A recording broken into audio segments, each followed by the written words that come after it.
That's resurrection. That's what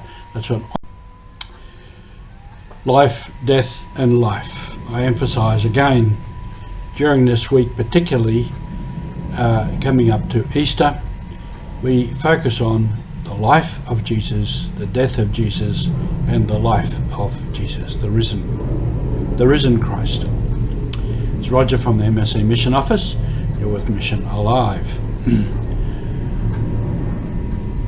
We know very well in the world today how much death there is and how people are living in the midst of death and destruction.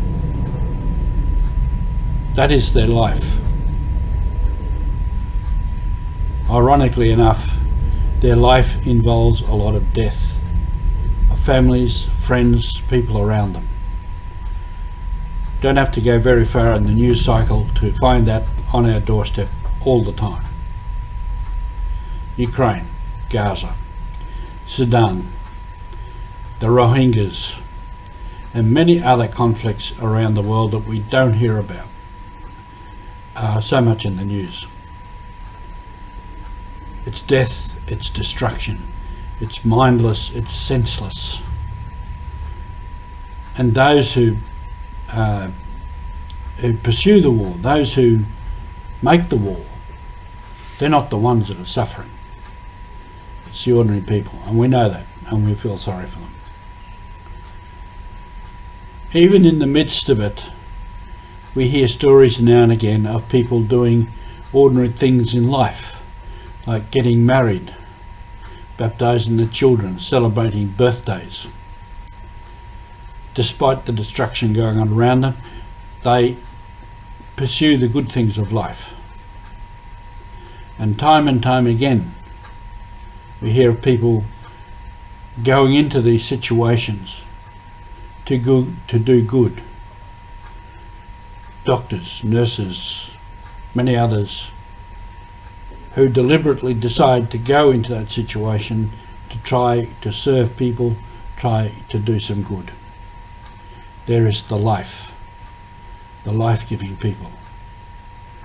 And even a lot of the soldiers on the front line, they are there so as to give life to their own people. It's a bit of a mystery, this life and death in life. It's worth thinking on, as many people are suffering incredible difficulties, incredible situations. What Jesus has done in his life, death and life is to give us the example, the model of that. To say this is what life is about.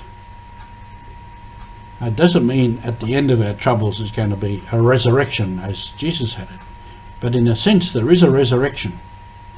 There will be a resurrection in Ukraine. There will be a resurrection in Sudan.